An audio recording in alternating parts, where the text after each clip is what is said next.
Salam sejahtera Malaysia, denyut nadi suara rakyat bergema di channel ini.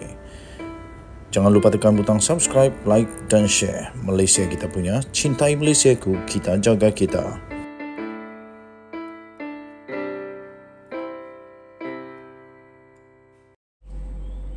Salam sejahtera Malaysia, denyut nadi suara rakyat bergema di channel ini. Ketika saya mendapat berita ini, saya terkebil-kebil dan terkejut. Wah, betulkah benda ni? Kalau betul, memang haprak. Betulkah perkara ni? Tapi saya rasa tidaklah kot, belum lagi. Okey, so sampai sekarang rakyat Malaysia masih lagi tertanya-tanya tentang minyak nak turun ke apa. Tapi ingat, manifesto pilihan raya minyak, harga minyak naik turun itu bukan pada PRU 15, itu pada PRU yang sebelum-sebelumnya. Jadi kita tidak boleh nak ungkit-ungkit perkara yang tak dijanjikan pada PRU 15. Jadi walaupun begitu, ada satu berita yang mengejutkan, menarik perhatian saya di malaysiagazette.com 10 Februari 2023. Subsidi minyak dimansuhkan. Kalau subsidi minyak dimansuhkan, memang sengsara. Kecuali gaji rakyat dinaikkan kepada RM3,000 setiap orang. Baru ngam. Mungkin kalau gaji RM3,000 minimum, okey lah. Tapi kalau tidak, habislah. Macam mana nak isi minyak?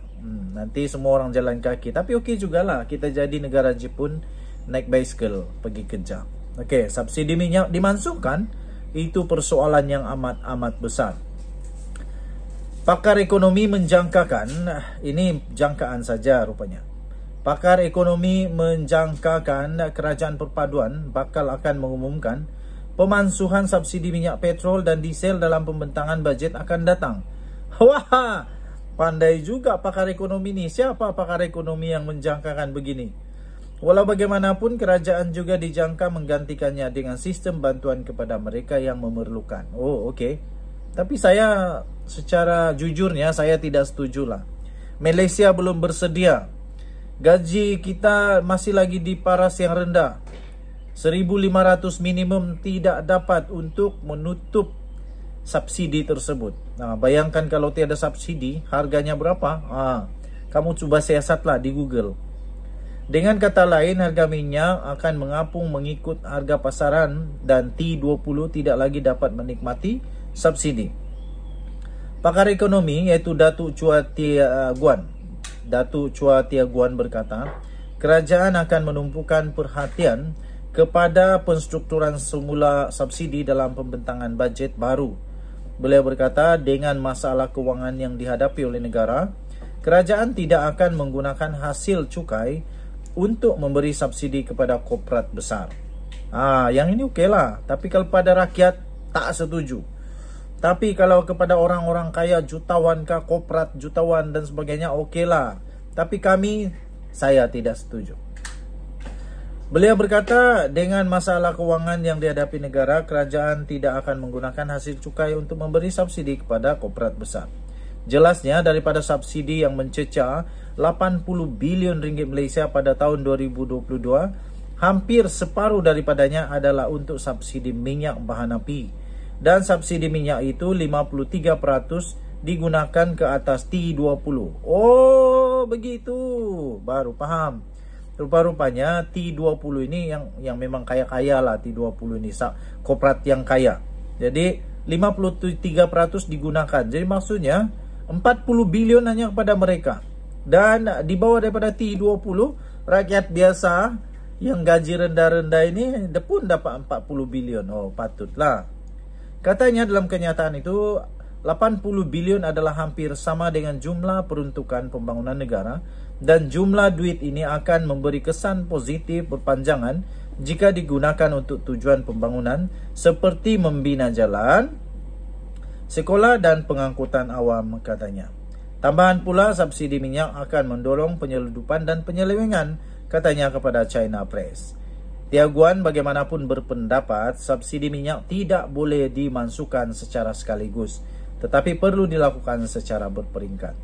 Yang ini betul juga. Perlu buat pelan-pelan kajian. Katanya bantuan secara terus pula boleh dilakukan mengikut golongan, iaitu T20 tidak menikmati bantuan, M40 mendapat sebagian bantuan, manakala B40 mendapat bantuan terbanyak, katanya. Dengan pemansuhan subsidi minyak, harga minyak akan terapung mengikut harga pasaran antarabangsa. Orang ramai yang menerima bantuan pula boleh menyelaraskan perbelanjaan masing-masing mengikut pertimbangan dan keperluan sendiri, katanya.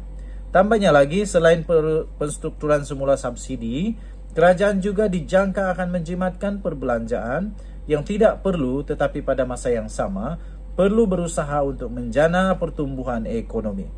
Katanya, belanjawan secara keseluruhannya tidak boleh dipotong secara terlalu banyak, terutamanya dengan kekhawatiran bahawa dunia akan berdepan masalah ekonomi pada 2023. Belanjawan Malaysia justru perlu mempunyai kekentalan untuk menghadapi masalah global yang mungkin berlaku, katanya. Denyut Nadi Suara Rakyat bergema di channel ini. Bye-bye. Salam sejahtera Malaysia. Denyut Nadi Suara Rakyat bergema di channel ini. Khairi Jamaluddin sudah pun menjadi DJ. Dah jadi DJ. Sekarang dia betul-betul menunjukkan bahawa dia boleh hidup tanpa belas kasihan daripada parti politik mana-mana ataupun yang masih sayang padanya, yang sudah marah-marah rindu, yang sudah benci-benci sayang. Kali ini tiba-tiba satu kejutan.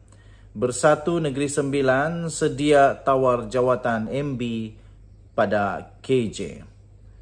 Bersatu Negeri Sembilan bersedia untuk menawarkan jawatan Menteri Besar kepada Khairi Jamaluddin jika bekas menteri itu mewakili Bersatu dalam pilihan raya negeri yang akan datang. Ketua Bersatu Negeri iaitu Edin Sazli, SHITH, itu sebutan, minta maaf kalau salah, berkata parti itu tidak mempunyai masalah menawarkan jawatan itu kepada Khairi dengan mengatakan ia hanya satu persoalan yang kecil. Wow, ini tawaran paling hebat lagi nih untuk Khairi Jamaluddin. Kita lihat nanti siapakah yang akan menjadi pilihan Khairi Jamaluddin. Katanya kalau KJ sertai Bersatu dan bertanding di Negeri Sembilan, kita tiada masalah untuk tawarkan dia kerusi Menteri Besar. Betul ke ni? Katanya bagi saya itu adalah persoalan kecil kerana pentingnya kita nak memastikan kemenangan dan semestinya siapa saja yang dirasakan ada nilai dan difikirkan sesuai oleh Presiden, jadi dia boleh jadi Menteri Besar, kata kenyataan itu. Itu kita serah pada pucuk pimpinan, katanya lagi seperti yang dipetik oleh Sinar Harian.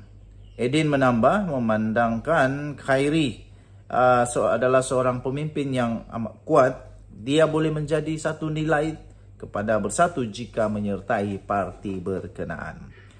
Katanya, tapi sehingga kini kita tak tahu status sebenar KJ selepas dipecat daripada UMNO, kata pengerusi Perikatan Nasional Negeri Sembilan itu. Bagaimanapun Edin mengakui Perikatan Nasional dan Bersatu masih belum lagi mengadakan sebalang pertemuan dengan Khairi Jamaluddin di peringkat negeri bagi membincangkan perkara ini. Katanya, kita tak mahu terlalu ramai pergi jumpa. Takut nanti ada perkara yang tak selari, katanya lagi. Jadi kita serah pada pucuk pimpinan saja.